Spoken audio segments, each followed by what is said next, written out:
వివాహ సమయంలో గోత్రం చూడడం కేవలం పాత సాంప్రదాయమా, లేదా దాని వెనుక లోతైన శాస్త్రం దాగి ఉందా?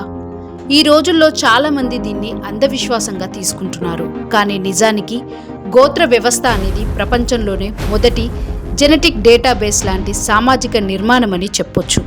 ఈ గోత్ర మిస్టరీని డీకోడ్ చేద్దాం. గోత్రం అనే పదం వేదకాలం నుంచి వస్తుంది. ప్రతి గోత్రం ఒక మహర్షి వంశాన్ని సూచిస్తుంది. ఉదాహరణకు వశిష్ఠ మహర్షి, భరద్వాజ మహర్షి, కశ్యప మహర్షి, అత్రి మహర్షి, గౌతమ్ మహర్షి.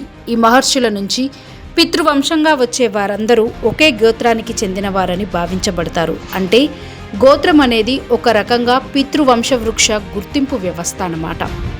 శాస్త్రీయంగా చూస్తే మగవారి దగ్గర ఉన్న వై క్రోమోసోమ్ తండ్రి నుంచి కొడుకుకు మారుతుంది. ఇది చాలా తక్కువ మార్పులతో తరతరాల పాటు కొనసాగుతుంది.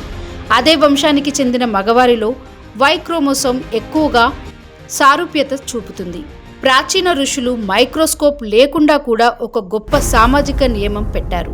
అదే గోత్రంలో సగోత్ర వివాహం చేయకూడదు అని. అది అసలు ఏంటంటే అది ఒకే వై క్రోమోసోమ్ లైన్లో వివాహాన్ని నిరోధించడం అన్నమాట. శాస్త్రంలో దీనిని ఇన్బ్రీడింగ్ డిప్రెషన్ అంటారు. అంటే ఒకే కుటుంబం వంశంలో పెళ్లి చేసుకుంటే రహస్యంగా ఉన్న రెసెసివ్ జీన్స్ బయటికి వచ్చే అవకాశం ఎక్కువ. దీనివల్ల జన్యు వ్యాధులు వచ్చే ప్రమాదం పెరుగుతుంది. ఉదాహరణకు యూరప్లోని ప్రసిద్ధ రాజవంశం హౌస్ ఆఫ్ హ్యాబ్స్బర్గ్. ఈ రాజవంశం తరతరాల పాటు దగ్గరి బంధువుల మధ్య వివాహాలు చేసుకోవడం వల్ల హాబ్స్బర్గ్ జా వంటి జన్యు సంబంధిత వ్యాధులు పెరిగాయి. చివరికి ఆ వంశం క్షీణించింది. మన సమాజంలో సగోత్ర వివాహం నిషేధం, సమాజాల మధ్య విభజన, కుటుంబ వంశవృక్షాల స్పష్టమైన గుర్తింపు, ఈ మూడు కలిసి ఒక సహజ జెనెటిక్ ఫిల్టర్ సిస్టమ్ లాగా పనిచేశాయి. వివాహం కేవలం ఇద్దరి మధ్య ఒప్పందం కాదు, అది రెండు వంశాల కలయిక.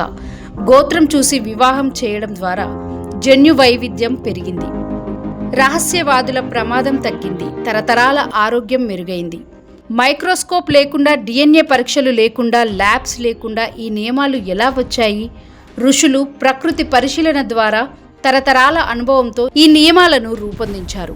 వారు ఒకటి గమనించారు: దగ్గరి బంధువుల మధ్య పెళ్లిళ్లు జరిగితే పిల్లల ఆరోగ్యం బలహీనంగా ఉంటుందని, వంశం దెబ్బతింటుందని, శారీరక మానసిక సమస్యలు పెరుగుతాయని. అందుకే వారు ఒక సామాజిక కోడ్ రూపొందించారు. అదే గోత్ర వ్యవస్థ. ఆధునిక శాస్త్రం చెప్పేది జెనెటిక్ డైవర్సిటీ అవసరం, క్లోజ్ రిలేటివ్ మ్యారేజ్ ప్రమాదకరం, వై క్రోమోసోమ్ వంశాన్ని సూచిస్తుంది అని.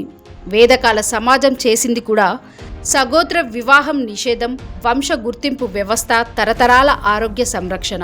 ఇది ఒక రకంగా ప్రపంచంలోనే మొదటి సామాజిక డిఎన్ఏ ట్రాకింగ్ సిస్టమ్ అని చెప్పవచ్చు. అయితే ఇది ఆధునిక శాస్త్ర పరీక్షల సమానమని కాదు, కానీ ఒక సామాజిక జెనెటిక్ అవగాహనగా చూడవచ్చు. అందుకే గోత్రం కేవలం పూజా విధానంలో చెప్పే పదం కాదు, అది వంశవృక్ష గుర్తింపు, జన్యు రక్షణ వ్యవస్థ, సామాజిక బయాలజీ ఉదాహరణ.